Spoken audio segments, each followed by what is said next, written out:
Muy buenos días a todos y todas. Con mucha alegría comenzamos hoy nuestro segundo día de la primera jornada internacional sobre el fenómeno de la inteligencia artificial, denominada la revolución de la IA y sus fronteras éticas.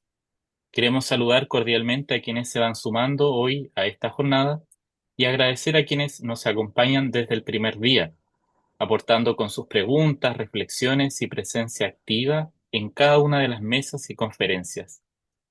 Hoy continuaremos profundizando en los múltiples cruces que la inteligencia artificial establece con el derecho, las ciencias sociales, la educación, la política y la investigación científica.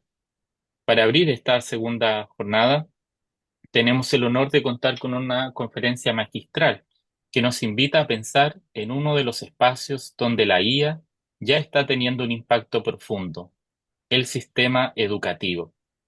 La conferencia que escucharemos a continuación se titula Frónesis generativa, un marco para problematizar la adopción de la IA en sistemas educativos, y será dictada por el doctor Miguel Ángel Fernández. El doctor Fernández es doctor en ciencia política por Boston University, Estados Unidos. Además cuenta un máster por la misma universidad con un magíster también en gestión pública, con mención en dirección y control por la Universidad San Sebastián. Y es cientista político con mención en políticas públicas por la Universidad del Desarrollo, donde también obtuvo su licenciatura en ciencia política y políticas públicas. El doctor Fernández ha desarrollado una trayectoria intelectual que articula filosofía política, ciencia de datos, gobernanza y educación, y hoy nos propone el concepto de frónesis generativa como una clave para reflexionar éticamente sobre la implementación de la inteligencia artificial en contextos educativos, más allá de la eficiencia o la innovación tecnológica superficial. Le damos la más cordial bienvenida, profesor, y estamos muy felices de contar hoy con usted en este inicio de del segundo día de la jornada sobre inteligencia artificial. Doctor, el espacio es suyo. Muchas gracias, Nicolás. Quiero iniciar felicitando al CIEPE por la iniciativa que está cumpliendo hoy su segundo día.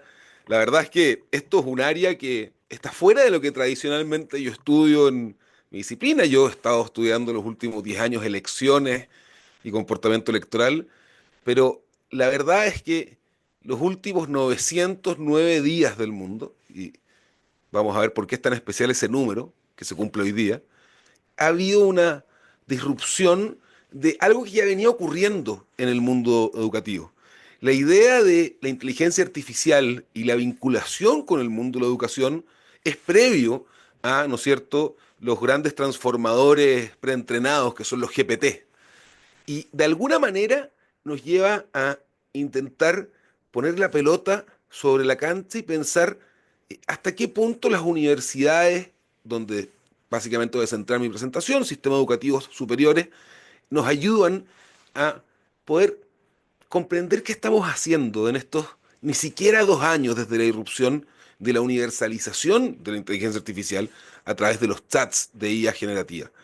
Em, lo que voy a intentar hacer hoy día en realidad, como les digo, es em, pasar por una sesión de que veamos el dilema contemporáneo, los fundamentos y paradigmas en inteligencia artificial, y después centrarnos en una simulación a través de un modelo de teoría de juegos evolutiva para poder entender las implicancias prácticas de la inteligencia artificial generativa y comenzar a reflexionar sobre lo que me parece es un fenómeno nuevo que requiere conceptos nuevos. Giovanni Sartori, que es un cientista político muy famoso, decía, somos presos de nuestras palabras, por ende deberíamos elegirlas con mucho cuidado. Y me parece que en momentos como el que estamos viviendo actualmente, eh, requerimos una reflexión conceptual muy relevante, donde recurrir a lo clásico, en este caso a Aristóteles y la ética de Nicómaco, junto con las disrupciones tecnológicas y lo que significan, parece ser un campo no solamente fértil para la investigación y la reflexión, sino que también para poder sentarnos a pensar un segundo en un mundo que avanza tan rápido sobre qué es lo que estamos viviendo. Y por eso quiero partir esta presentación con el número 909. Eh, Cuando estaba preparando esta presentación, vi exactamente el número de días desde el 20 de noviembre de 2023 hasta hoy día, 27 de mayo de 2025, y dio que hace 909 días ChatGPT se lanzó al mundo. Pero fíjense que en estas cosas que son curiosas porque son aleatorias, son al azar al día de hoy, este número refleja en los sistemas informáticos un error de sistema por desconexión. Y me parece que ilustra muy bien lo que estamos viendo en algunos entornos educativos. Y fíjense que cuando uno comienza a observar, y esto es una reflexión para todos los que estamos aquí, cómo nuestras instituciones están observando la IA, cómo la están implementando en la sala de clases, cuál es la discusión que estamos teniendo entre docentes, académicos, administrativos, con alumnos también, en la interacción natural que se da en una comunidad académica, ¿no es cierto?, más amplia, de lo que estamos haciendo. Y me parece que todavía faltan instancias para reflexionar profundamente sobre lo que esto significa para la formación disciplinar, sobre lo que esto significa para la formación de competencias. Cuando mirabas un tiempo atrás el Foro Económico Mundial y las competencias más relevantes de aquí al 2030, aparecía pensamiento analítico, pensamiento crítico, autonomía de aprendizaje como las más relevantes. Y una que hace tan solo 5 años atrás se pregonaba que iba a ser la gran panacea, si uno quiere decirlo, que era la programación ya quedado en el pasado. Entonces, este 909 días de que nace GPT, y con lo cual quería comenzar esta presentación, creo que no solamente refleja 909 días de avances exponencialmente rápidos. Si alguno vio lo que ocurrió la semana pasada, la verdad es que la inteligencia artificial avanza mucho más rápido de lo que inclusive los sistemas educativos podemos integrarla, pero también refleja que estamos en un estado todavía de desconexión con lo que esto significa para el futuro de la educación. Y no solamente eso es algo que uno ve en Chile o Latinoamérica. El profesor de la Universidad de Princeton, Graham Burnett, escribía hace tan solo un mes atrás en el New Yorker una columna bastante larga reflexionando sobre la IA. Y quiero rescatar un párrafo de su ensayo que me parece que nos dice algo muy esencial del momento que estamos viviendo. Él dice, el año pasado, cuando un comité de exalumnos distinguidos y expertos externos evaluó el departamento de historia de Princeton, una de sus principales recomendaciones fue que abordáramos con urgencia las disrupciones que la IA traerá a nuestra docencia e investigación. Es decir, personas que están en el mundo, más allá de lo académico, en el mundo profesional, van a una de las mejores universidades del mundo e invitan al claustro académico a pensar en la IA. Lo que relata Burnett es brutal porque dice, la sugerencia fue recibida con visible frialdad. Y termina reflexionando en ese párrafo que sostener la ficción de que todo puede seguir como siempre no es sostenible. Y eh, seguro quiere este ensayo de Burnett, lo tengo en inglés y en español, así que feliz de compartirlos con ustedes porque eh, es producto de otro enfoque que estoy teniendo en esta área de investigación, que es recopilar columnas y ensayos y poder hacer un análisis con procesamiento de lenguaje natural de qué es lo que está ocurriendo o qué, cómo se ha visto la discusión durante estos últimos 2 años. Pero fíjense que esta idea de fue recibida con visible frialdad tiene un correlato directo con elementos institucionales normativos del mundo académico. Si uno va y mira los diferentes reglamentos académicos de diferentes universidades del mundo, todas han empezado a abordar la inteligencia artificial. Algunas, como Burnett destaca en la Universidad de Princeton, llevaron a un límite tan absurdo que prohibía cualquier trabajo relativo a inteligencia artificial. Por supuesto, fue rápidamente corregida, pero nos dice un poco de cómo estamos frente a esto.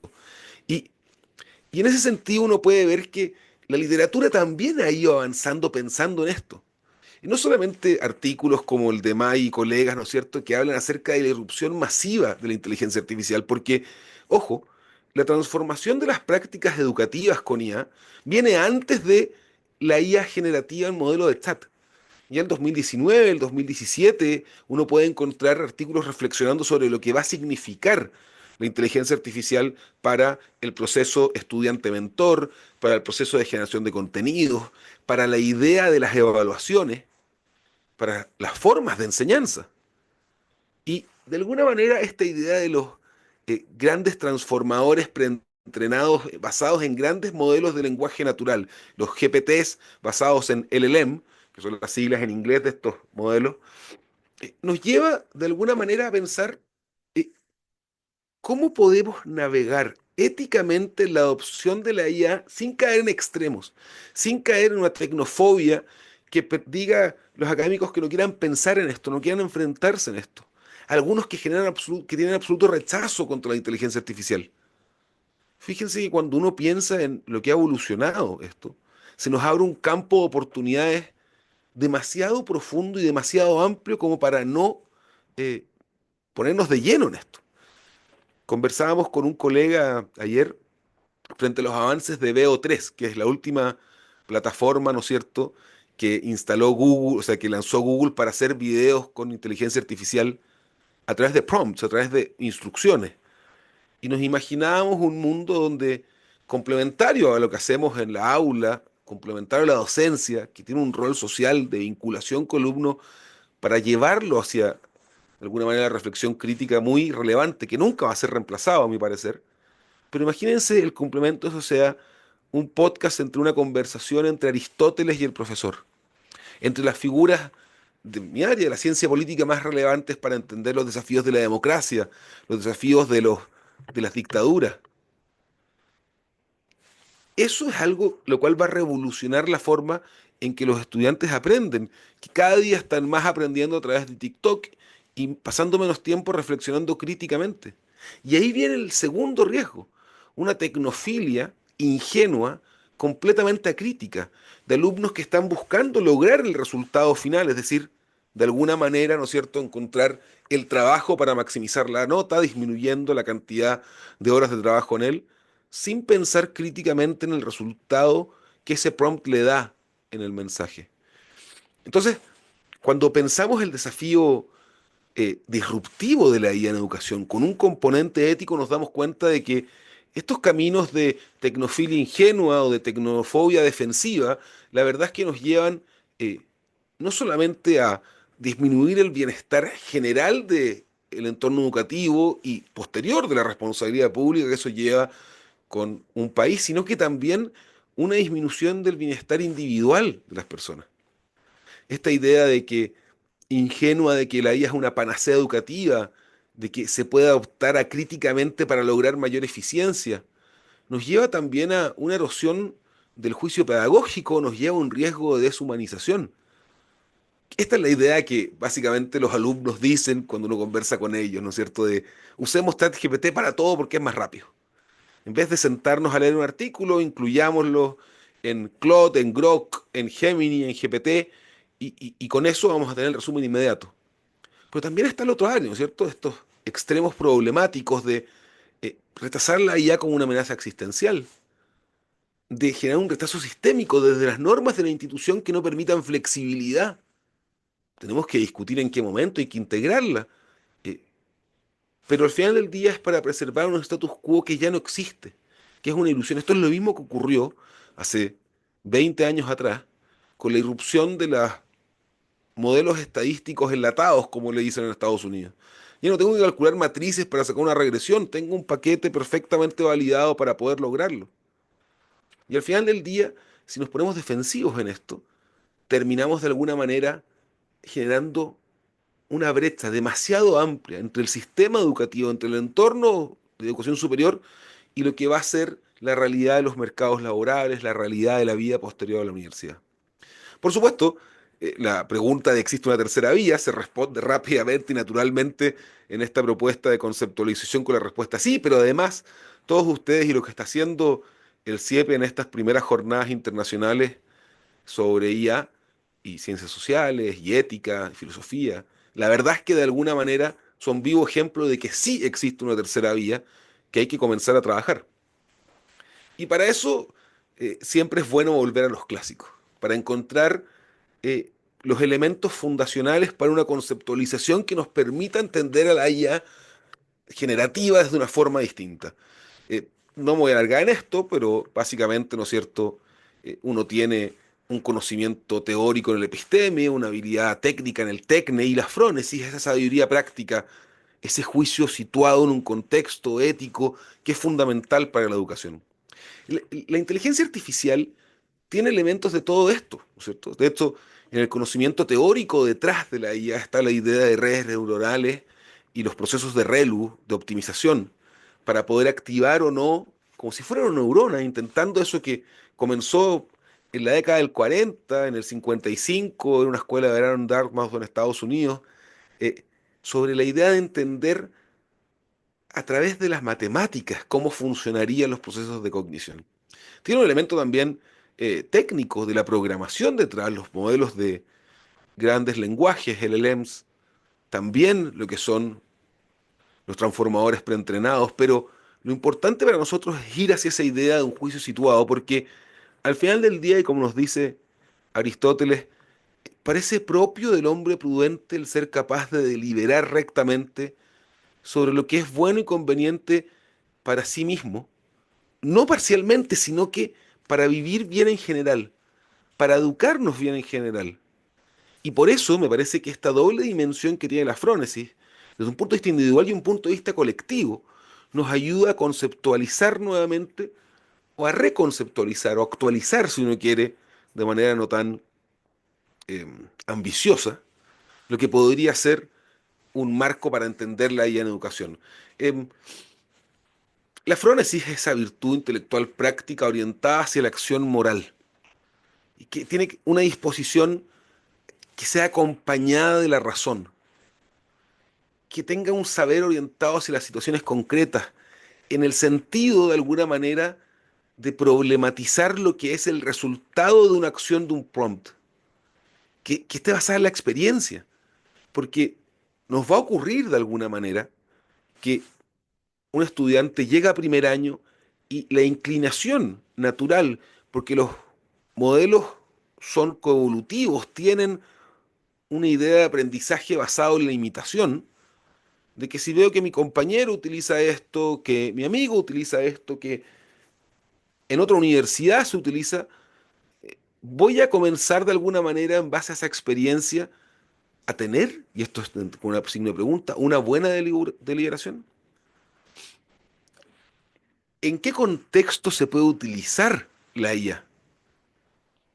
¿Puedo utilizarla como un buscador, como un complemento a Google? Fíjense que este nivel de optimización de eficiencia, la verdad es que lo hemos vivido de manera mucho menos disruptiva anteriormente. Desde la época de ir a buscar en las viejas bibliotecas los artículos de revistas académicas hacia el buscador de Google Scholar que nos permite en base a palabras claves encontrar cientos de miles de artículos que están al menos medianamente relacionados con nuestro interés. Hoy en día las posibilidades de la inteligencia artificial nos permiten refinar esa búsqueda, disminuir los costos de transacción en una revisión de literatura, por ejemplo. Pero ¿en qué contexto de aquello es ético utilizarlo? ¿Y hasta qué punto es? Y por eso es tan distinta la idea de la frónesis, en este caso generativa, a través del uso de la IA, de la sabiduría teórica o de la habilidad técnica productiva. Esto no tiene que ver con entender teóricamente lo que ocurre detrás de un modelo de ReLU o entender la técnica productiva para optimizar procesos. Esto tiene que ver con saber en qué momento utilizarlos y aprender a discernir sobre aquello. Eh, y esto tiene un elemento en ética individual que va en cada persona, ¿no es cierto? Esa capacidad de reconocer el momento oportuno y actuar correctamente para utilizar algo que es una herramienta. Pero también tiene que ver con la orientación hacia el bienestar comunitario de un grupo de personas que se comparten. En mi interpretación de esto es descentralizadamente en cada universidad. No es un entorno donde uno pueda pensar de alguna manera en el sistema educativo plenamente. Creo que cada universidad tiene que avanzar en sus propias formas de normar e incentivar el uso prudente de la IA. Porque al final del día la fronesis tiene eso, tiene un equilibrio dinámico entre el bienestar personal y el colectivo. Y es esencial, es la base de una vida virtuosa dentro de una comunidad política, en nuestro caso una comunidad académica, donde están, ¿no es cierto?, estudiantes, profesores, administrativos, colaboradores, colegas de otras universidades también. Entonces, bajo este concepto de frónesis generativa, me quiero referir a esa disposición ética e institucional para deliberar sobre el uso prudente de las tecnologías en contextos educativos, orientada siempre con fines formativos y también valores pedagógicos. Eh, eh, esa característica de no aceptar ni rechazar automáticamente lo que ocurre, de entender que hay contextos y situaciones particulares donde vamos a tener que implementar dentro de las aulas, dentro de los trabajos, lo que va a ser la IA, orientada a valores formativos. Probablemente se hace una necesidad hablar de ética e inteligencia artificial desde el primer día en la formación de educación superior.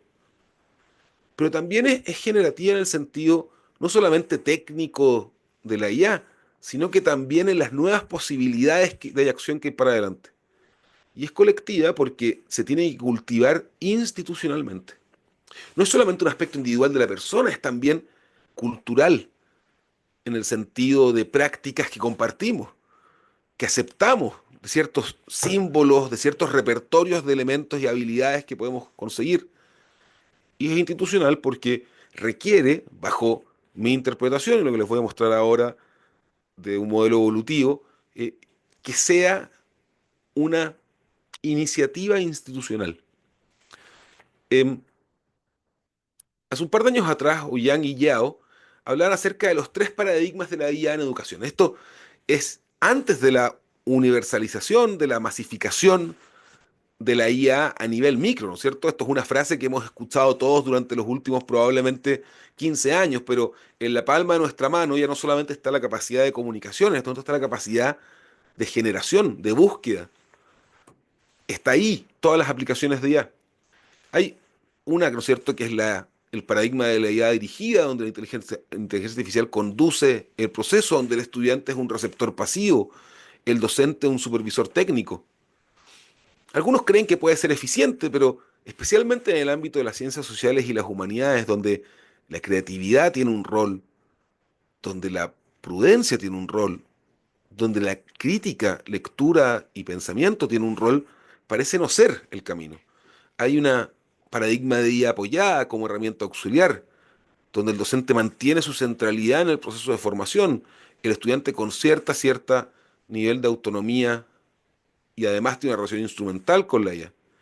Y hay otra en la IA empoderada, el estudiante como co-creador, el docente como mediador. Eh, y aquí hay una cosa interesante. Cuando uno piensa en la frónesis generativa como ese horizonte, en esta predisposición ética, individual, institucional, para el uso de estas herramientas, uno no está pensando en las instituciones, está pensando en la colaboración y probablemente en la co-creación.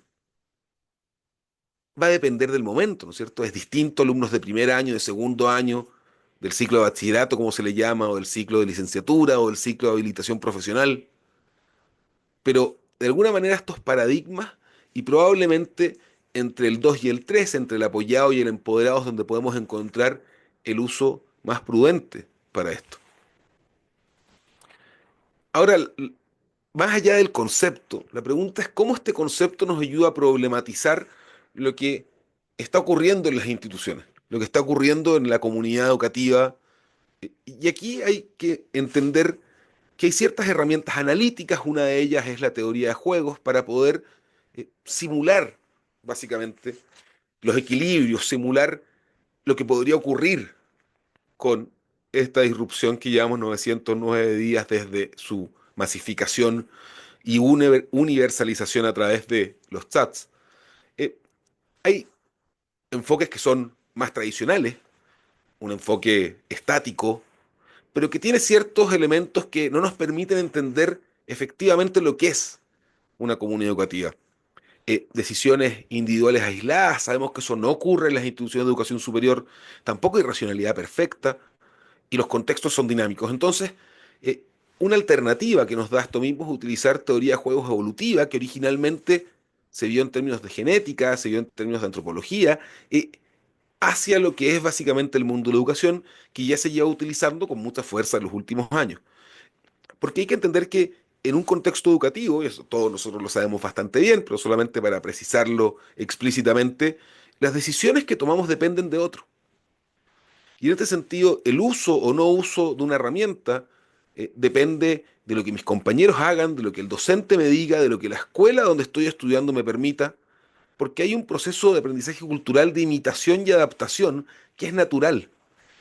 Yo esto siempre lo ejemplifico con algo muy coloquial. Todos hemos tenido en algún momento en nuestra vida algún profesor que nos ha marcado profundamente y solemos imitarlo, solemos adaptar algunas de nuestras formas a eso que vimos, porque ese es parte del proceso de enseñanza-aprendizaje. Además de eso, la educación tiene cambios graduales en el tiempo, nunca ocurre por lo general un cambio de la noche a la mañana que cambie la estructura completa. Y además de eso, los agentes que estamos tenemos racionalidad limitada, no solamente porque tenemos restricciones de tiempo, de capacidad, sino que también porque la hiperespecialización en las universidades nos ha llevado a que efectivamente podemos ver un apartado muy profundamente de nuestra disciplina, pero quedar con otros ámbitos absolutamente fuera de nuestra visión periférica. Y la pregunta aquí es que, entendiendo que estos son los elementos de un sistema evolutivo en educación. Interacciones sociales, aprendizaje cultural, evolución temporal y una racionalidad limitada. ¿Bajo qué condiciones una frónesis generativa puede emerger y estabilizarse como la norma cultural dominante en un sistema educativo? Esa es la pregunta que intenta resolver esta simulación analítica a través de teoría de juegos. Hay otros elementos que son muy técnicos, los voy a saltar. Si alguno quiere después el artículo eh, para poder reflexionar, para poder mandar comentarios o mejoras, absolutamente abierto a aquello. Pero partamos simplificando el mundo, básicamente. Cualquier modelo es una simplificación de la realidad para básicamente poder analizar lo que ocurre en ella. Y en este lo que hacemos es básicamente establecer dos comunidades. Una, ¿no es cierto?, la comunidad académica, docentes, administrativos y directivos, que lo podían anticipar por lo que venía hablando antes. Los segundos son los estudiantes que están en constante interacción. eh, los docentes aprenden de sus alumnos, se adaptan a sus alumnos, especialmente con los cambios generacionales que ocurren, y los estudiantes también, ¿no es cierto?, interactúan con los docentes mejorando procesos paulatinamente. Y desde aquí uno puede encontrar tres estrategias para cada grupo, tres caminos de acción que podrían tomar.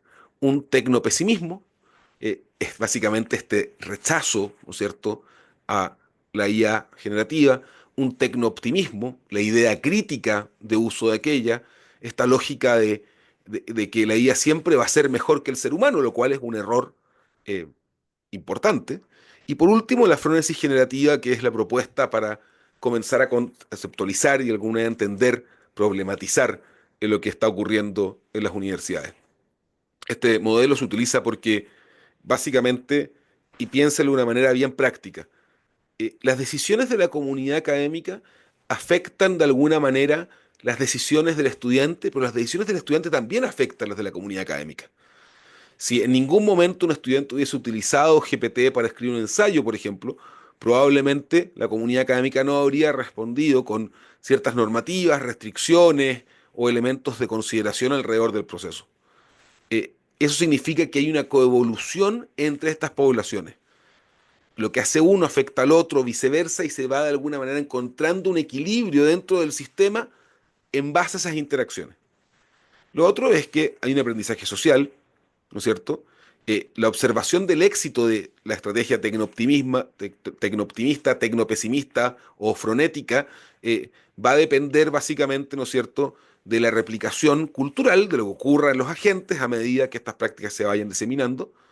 Y además de eso tenemos una presión institucional, todos la conocemos bien, sobre ciertos contextos organizacionales que influyen en la forma en que actuamos. Eh, Cuando uno observa aquello, básicamente, y desde un punto de vista muy aterrizado, se da cuenta que es un modelo que de alguna manera intenta simular o intenta ser un espejo de lo que ocurre en las instituciones de educación superior, sin muchos elementos que también son relevantes, pero que por elementos de parsimonia quedan fuera, porque si no, además la modelación es un poco compleja.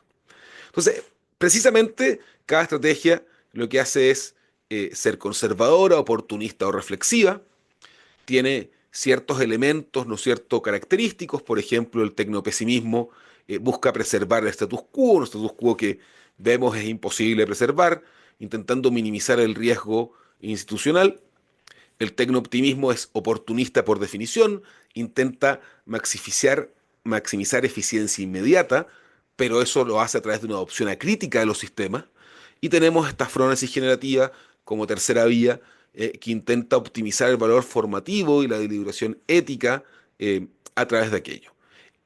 ¿Cuál de estas debería dominar en sistemas educativos o entornos educativos saludables? Probablemente la conclusión eh, sencilla sea decir la frónesis generativa.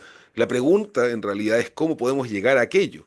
Y lo que voy a intentar mostrar a continuación es un modelamiento de cómo ocurriría una evolución en un plazo de 10 años si no hay o si hay ciertas intervenciones institucionales que permitan de alguna manera, ¿no es cierto?, encauzar la coevolución de estos agentes en el tiempo. Dentro de las teorías de juego evolutivas hay siempre matrices de pago. Esto significa básicamente que la interacción entre la decisión de un agente y de otro, de la comunidad académica y los estudiantes, genera diferentes elementos. Por ejemplo, si la comunidad académica toma una lógica mayoritaria de tecnopesimismo, puede llegar de alguna manera a generar una institución rígida y estudiantes que sean instrumentales, que intenten escapar en los recovecos de los procesos para aquello. Esto es lo que ocurre cuando hay una normativa muy estricta y uno le puede preguntar a los alumnos abiertamente, eh, oigan, ¿ustedes han utilizado inteligencia artificial para trabajos? Y ninguno va a decir que sí por el temor a básicamente una sanción. Después existe una opción también donde la comunidad académica se transforma en tecnooptimista. Esto básicamente pensando en el sistema donde los incentivos son a corregir cada vez más rápido, a tener cada vez más cursos, a publicar cada vez más artículos, eh, que de alguna manera lo que termina ocurriendo con ahí es que van a haber disminuciones de bienestar no solamente para la comunidad académica, sino que también para los estudiantes. Y por último está eh, si ambos adoptaran una visión, una estrategia frenética, donde puede haber un equilibrio mutuamente beneficioso. ¿Y esto es por qué? Porque la decisión de un actor influye sobre el otro.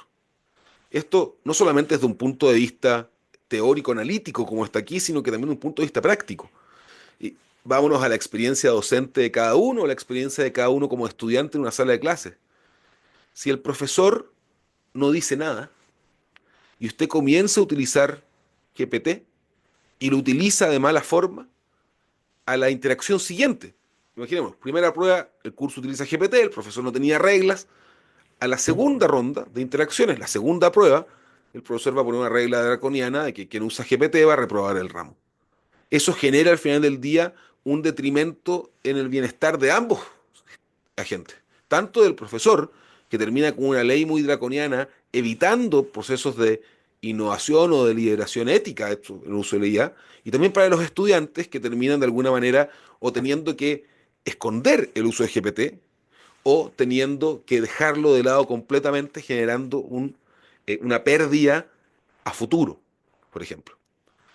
Em, Cada uno de los agentes tiene estrategias preferidas y estas estrategias dependen, como le estaba ejemplificando recién, de lo que haga el otro en este sentido. Por eso es coevolutivo. Si el profesor es tecnopesimista y el alumno es tecnooptimista, hay desalineamiento. Si el profesor es tecnooptimista y, por ejemplo, revisa todo sin utilizar su análisis crítico con GPT, los alumnos reciben peor feedback, tienen un detrimento en su proceso educativo. Si los alumnos son tecnooptimistas, el profesor va a tener que ser tecnopesimista. Si los alumnos son tecnopesimistas, están perdiendo oportunidades para lo que va a ser su formación profesional y su futuro salida al mundo fuera de las universidades. Y por eso, después de un análisis de todas estas alternativas, uno llega a la conclusión de que solo la frenética generativa es la estrategia que es mutuamente beneficiosa. En todo el resto del cruce entre estrategias termina ocurriendo que se generan pérdidas en torno a aquello. Ahora, para simular esto hay que establecer ciertos parámetros que están justificados de manera, no están justificados en base a a empiria, están justificados en base a un escenario que sea eh, plausible, básicamente, donde hay una comunidad académica que generalmente es tecnopesimista, donde hay un porcentaje que en búsqueda de eficiencia es tecnooptimista y un grupo más reducido que está en la idea de un uso frenético y de lo que significa un uso frenético, que es estudio, investigación, es procesos de perfeccionamiento, etcétera.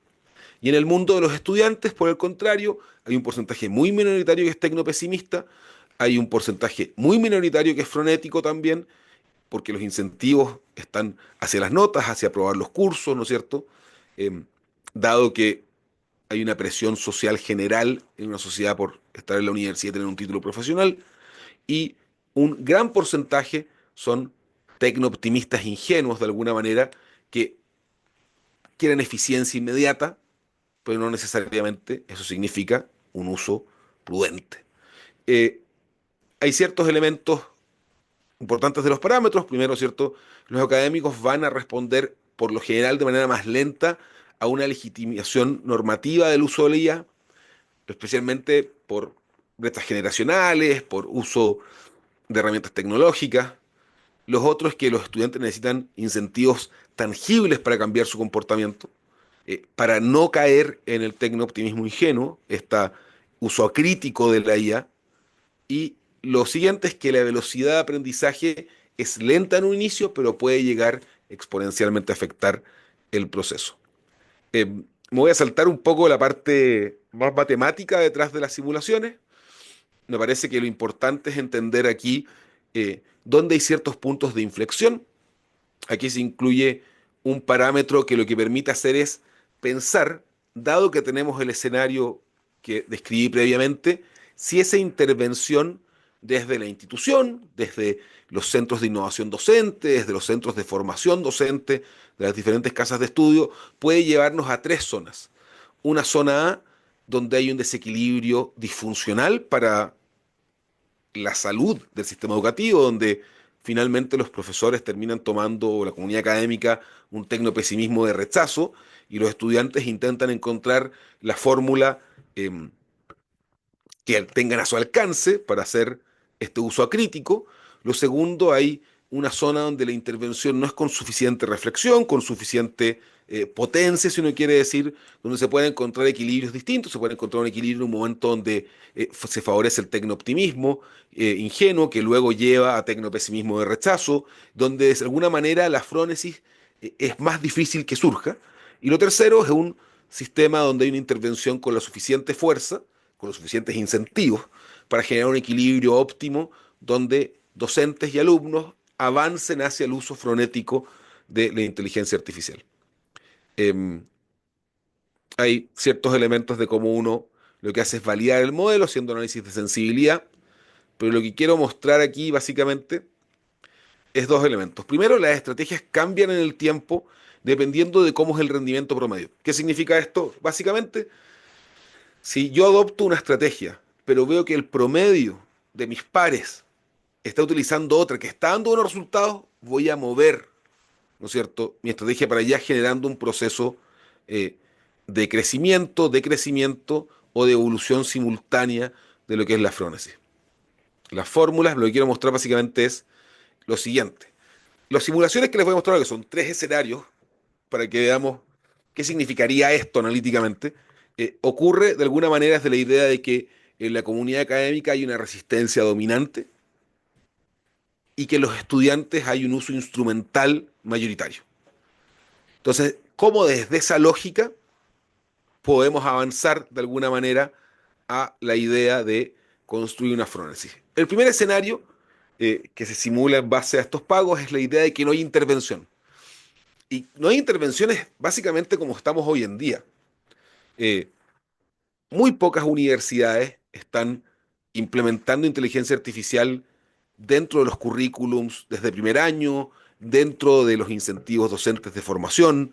Yo hice una, eh, un barrido rápido por instituciones en Chile, no hay ninguno que tenga una política institucional puesta por encima, en Estados Unidos tampoco. Hay casos como Corea del Sur que están pensando en complementar los modelos educativos a nivel básico y medio de educación primaria y secundaria, no terciaria, de alguna manera. ¿Y qué es lo que ocurre si no hay intervención? Hay ciertos elementos que uno puede ver en el ambiente. Primero, los estudiantes terminan usando IA críticamente, la línea roja que ven arriba, ¿no es cierto? La frónesis no alcanza un punto mayoritario. No se, ¿por qué? Porque la frónesis generativa no emerge espontáneamente. Esto nace desde el supuesto de que, ¿no es cierto?, los estudiantes específicamente van a intentar optimizar procesos, aunque eso signifique el uso acrítico de la IA, cuando hay un desacoplamiento normativo, básicamente no hay normas que incentiven o que regulen, y no regular en el sentido de restringir, regular en el sentido de reflexionar. Y además ocurre un proceso que a muchos colegas, quizá a algunos de ustedes le ha pasado, que hay una pérdida de autoridad pedagógica. ¿Por qué debo escuchar a un profesor si puedo encontrar básicamente la respuesta en ChatGPT en 2 minutos? Sin comprender la gracia y lo relevante que es el proceso formativo en el aula y la interacción social en un sistema educativo. Entonces, si no hay intervención, lo que el modelo termina simulando es que eh, la comunidad académica mantiene un rechazo dominante, los estudiantes se consolidan de alguna manera como tecno-optimistas ingenuos y la fronética aparece como algo marginal. Lo segundo es una intervención moderada, estamos hablando de un parámetro que es teórico, no un parámetro que está validado empíricamente, eso es algo que viene después en esto, así que invitados todos a hacerlo, que es esta idea de que con el tiempo, con una intervención moderada, eh, la frónesis logra superar al tecnopesimismo y logra superarla tanto a nivel de la comunidad académica como de los estudiantes. El problema de esto es que la intervención genera un cambio gradual que se puede ver resultados según estas simulaciones a partir del año 6. Pero perder 6 años es perder una generación y media completa de estudiantes universitarios. O sea, el desafío es muy grande, porque estos 909 días desde la universalización de GPT, Gemini, etcétera, la verdad es que nos tienen a todas las instituciones con un paso más atrás. Y la tercera, que es una intervención, ya voy a hablar qué tipos de intervención llevan a este resultado, teóricamente, es que efectivamente se logra un proceso donde la frónesis generativa domina en ambas poblaciones, se da de manera más rápida y más amplia en la universidad, porque se genera una alineación instituciones estudiantes con una cultura reflexiva consolidada, con esta idea de la frónesis generativa como el concepto clave dentro del proceso de formación en un entorno de disrupción tecnológica. Esto necesita intervención fuerte y coherente. Eh, ¿Y qué significa esto más o menos para que ocurra? Ciertas estrategias concretas que aparecen en diferentes artículos que están reflexionando sobre el área. Primero, integrar ética de IA en programas, competencias de pensamiento crítico desde el primer día que ponen un pie en los entornos educativos, proyectos colaborativos humano-IA, algo que es más similar a hacer en posgrado que en pregrado. A nivel educativo, privilegiar el proceso sobre el producto. ¿Qué significa esto? Ya no es el ensayo lo relevante, es los pasos para poder llegar a un buen ensayo académico. Ya no es la revisión de literatura final lo que uno debería evaluar con mayor ponderación, es el proceso de hacer las fichas, de presentar los argumentos, las premisas detrás de un artículo. Es la coevaluación estudiante y ya docente. La idea de que dentro de la sala haya un entorno donde se hable abiertamente y reflexivamente sobre esto. Formación docente en IA, comunidades de práctica, investigación de acción pedagógica. Una intervención que esté a diferentes niveles, a nivel de estudiantes, a nivel de docentes, a nivel de administrativos, a nivel de una conversación abierta en la comunidad educativa. Y eso nos lleva a incentivos para innovar éticamente con esto, nos lleva también a políticas claras de uso de inteligencia artificial, que hoy en día no están claras, y un espacio de reflexión sobre esto. Eh, Estas estrategias de intervención concretas son las que se recogen de más y de diferentes autores para de alguna manera poder establecer algo muy relevante, el uso frenético, este uso deliberado y ético a nivel individual e institucional para disrupciones tecnológicas es la clave para esto. Porque lo contrario, caemos en inconsistencia institucional. Hablar de uso reflexivo, pero solo evaluar la eficiencia. O premiar la productividad por sobre el uso ético.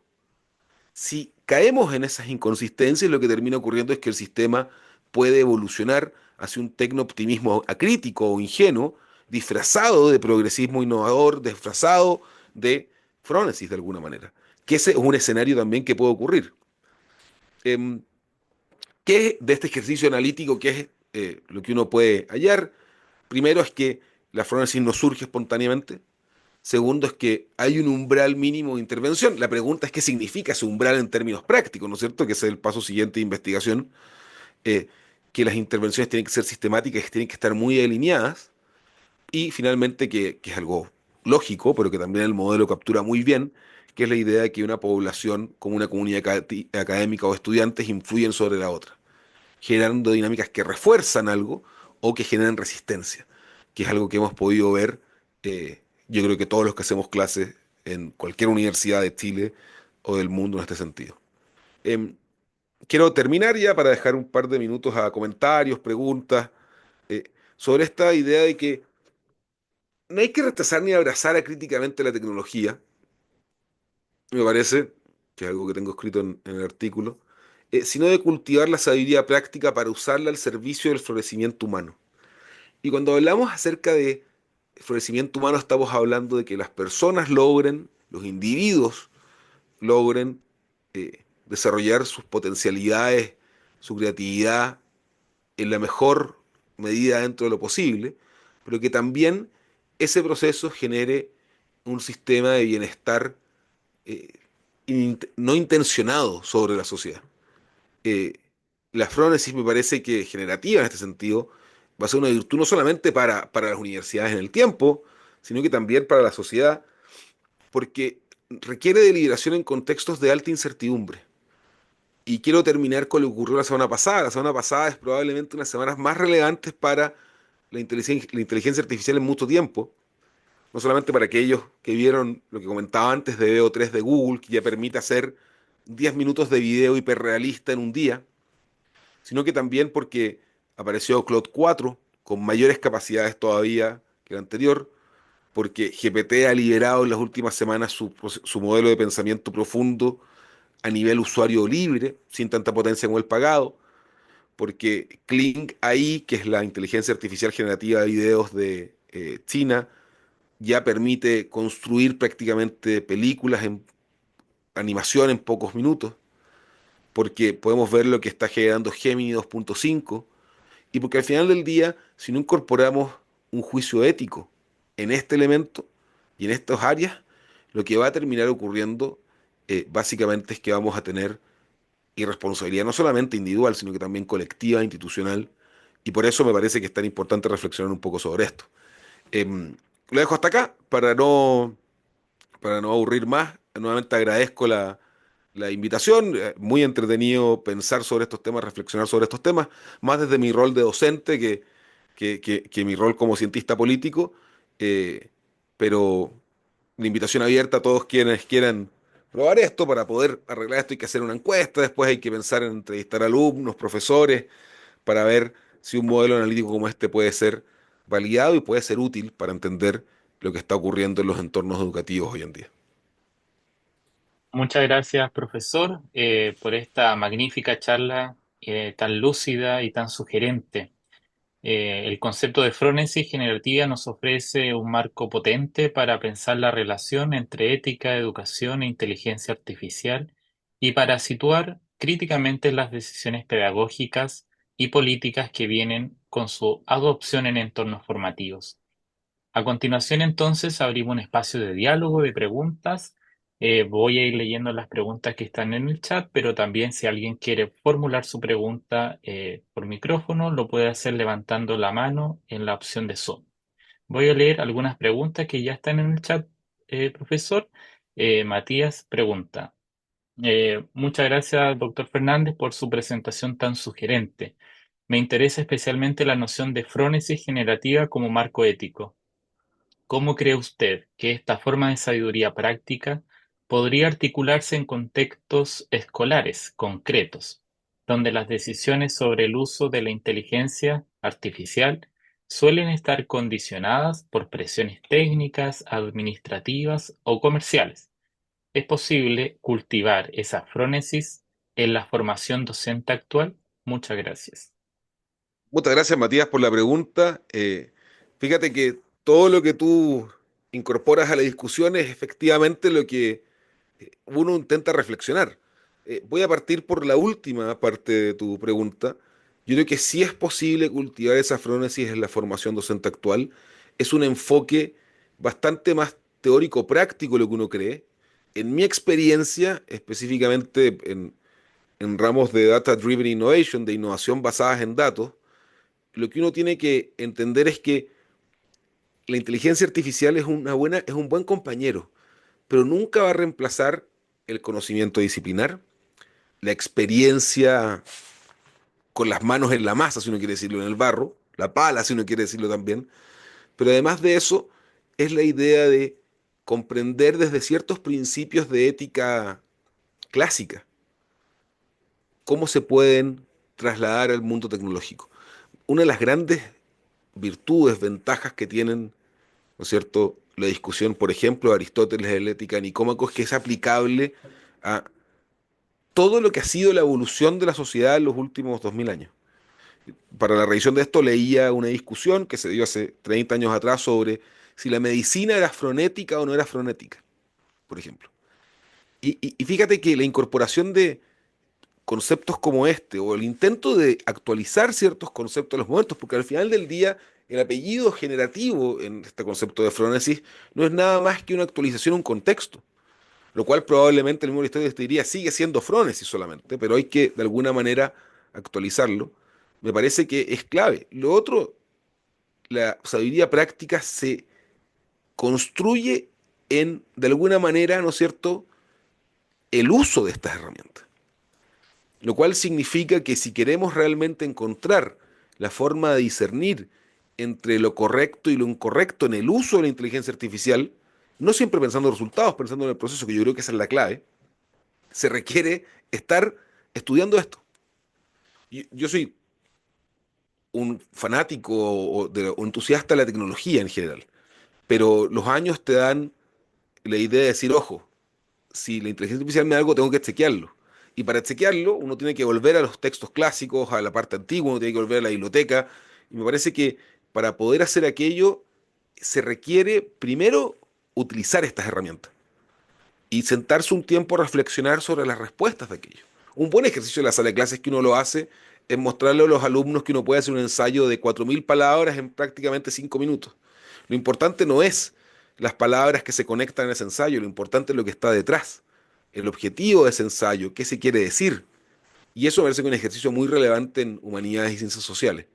En presiones técnicas, administrativas o comerciales todos tenemos. De hecho, uno se puede imaginar que un uso no frenético de la inteligencia artificial en la comunidad académica, por ejemplo, puede terminar por sepultar la actividad académica propiamente tal. A cualquiera que está viendo esto, un desafío, vaya e intente escribir un artículo de 4500 palabras sobre un tema que no conoce absolutamente nada, solamente dando instrucciones de prompt. Probablemente va a tener un resultado. ¿Lo vamos a entender? No. Pero si ese uso crítico es el que se da dentro de nuestras propias disciplinas, de nuestras áreas de expertise, lo que va a terminar ocurriendo es que va a haber, por ejemplo, mayor presión por publicar mayor cantidad de artículos.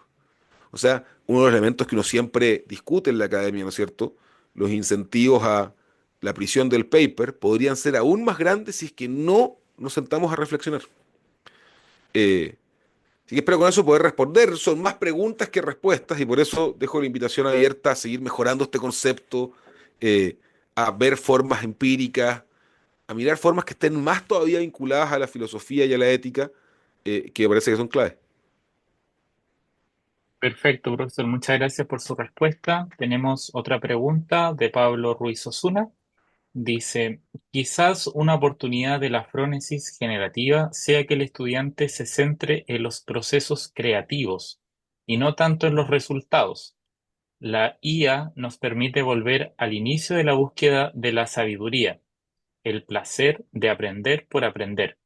El uso no debe ser en pugna humano-máquina, sino una colaboración para aprender más y mejor. Muchas gracias por la ponencia. Estoy muy de acuerdo contigo. De hecho, especialmente y que el uso no tiene que ser una pugna humano-máquina, sino que una colaboración para aprender más y mejor. Y por eso, por ejemplo, yo creo que la inteligencia artificial va a terminar reemplazando a Google. No completamente, pero sí de muy buena manera. Elementos como que son cosas más técnicas, como por ejemplo aprender bien a reflexionar sobre de dónde viene la inteligencia artificial, que es el intento humano más relevante por copiar el sistema de nuestro cerebro. De hecho, al final del día, todo se traduce en ceros y unos. Cuando uno mira el inicio de esto, los artículos de reflexión del 40 y el 50, uno se da cuenta de dos elementos clave. Primero, todos los algoritmos detrás para activar elementos de predicción tienen que pasar un umbral para hacer activarse o no activarse, un cero y uno, que es lo mismo que ocurre a nivel muy general en nuestras conexiones neuronales de nuestro cerebro. El tema sobre los procesos creativos y sobre no resultados, creo que efectivamente es así. De hecho, estamos enfrentando en este momento todos los profesores la pregunta sobre cómo evaluar en base a aquello. En algunos cursos vamos a volver a la antigua prueba, ¿no es cierto?, con cuadernillo y memoria. Y eso va a ser para los cursos iniciales donde tenemos que formar un lenguaje disciplinar común o un razonamiento crítico sobre conceptos comunes. Pero la pregunta es en cuarto, en quinto año, en sexto año, ¿cómo vamos a abordar la creatividad hacia adelante o el proceso para llegar a un resultado? No el resultado en sí mismo, porque el resultado en sí mismo no nos va a dar ese uso frenético ni tampoco el aprendizaje experiencial que requiere la IA hasta cierto punto. Muchas gracias, profesor, por su respuesta. Tenemos también otra pregunta. Dice Nicolás Gavilán. Estimado Miguel, ¿cómo podría integrarse el enfoque de frónesis generativa en el diseño e implementación de políticas públicas sobre inteligencia artificial en educación? ¿Qué desafíos ve usted para que estas políticas no queden capturadas por una lógica tecnocrática o instrumental y realmente incorporen juicios prudenciales y participación democrática? Es una muy buena pregunta, Nicolás, y da para un tema eh, mucho más profundo que es la idea de la centralización de estos elementos de política pública o la descentralización. Yo partí diciendo que me parece que la frónesis tiene que lograrse de manera descentralizada en instituciones de educación superior. No, no creo, porque además avanza demasiado rápido, que la solución sea establecer, por ejemplo, políticas públicas que normen el uso de la IA. Lo que sí puede haber son políticas públicas a través del Ministerio de Educación, a través de las seremías regionales, a través de inclusive elementos, ¿no es cierto?, de la sociedad civil que permitan incentivar el aprendizaje de la IA y directamente el uso frenético de la IA. Que fíjense que es una combinación, a mi parecer, muy relevante entre lo que es sabiduría práctica desde la filosofía y la ética y el hacer con las manos, con el teclado, en verdad, no con las manos, básicamente. Y ahí, porque se puede caer en el riesgo de que, como tú bien dices, si quedan capturadas por una lógica tecnocrática o simplemente instrumental para, por ejemplo, mostrar ciertos indicadores, como ocurre de que somos la universidad con más IA incorporada, somos... Lo que va a terminar ocurriendo con aquello es que vamos a matar la oportunidad de generar un cambio cultural coevolutivo entre los agentes de una comunidad académica. Entonces yo soy de la idea del policentrismo de la IA.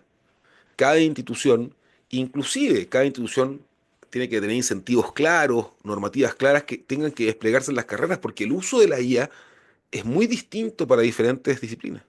Si uno lo piensa, por ejemplo, en el mundo de la salud, con lo que son los algoritmos de identificación de patrones de imágenes, la verdad es que hoy en día uno le sube una radiografía a Grok, la inteligencia artificial de X, y es capaz de darte un diagnóstico medianamente certero sobre lo que ocurre con una radiografía en una imagen de alta calidad. Entonces, es distinto el uso, por ejemplo, en humanidades o en ciencias sociales, donde puede ser un muy buen buscador de información, puede ser eh, un muy buen analista de elementos que sean muy técnicos.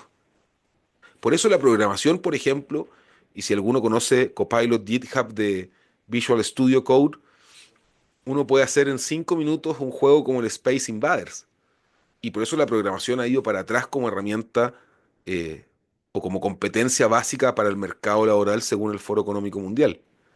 Pero a mí me parece que los desafíos van en tres líneas. Uno es en no establecer suficiente poder central para asfixiar a la inteligencia artificial. Lo segundo es cómo podemos generar incentivos. Pueden ser líneas de investigación docente, pueden ser recursos para áreas de formación, para masificación de esto. No solamente a nivel universitario, también hay que pensar a nivel de colegio. Y lo último que me parece que es relevante es pensar que las universidades tienen autonomía, son el campo de la libertad de cátedra, es lo más importante en un sistema de igualdad moral de individuos como pregona hacer o intenta hacer la democracia. Y en ese sentido, me parece que la clave es que tienen que haber normas que incentiven el uso y que empujen hacia una dirección de cambio cultural coevolutivo y no necesariamente que restrinjan o limiten la acción de la IA dentro de la sala de clases o dentro de incluso la formación y la investigación. Muchas gracias, profesor, por su respuesta.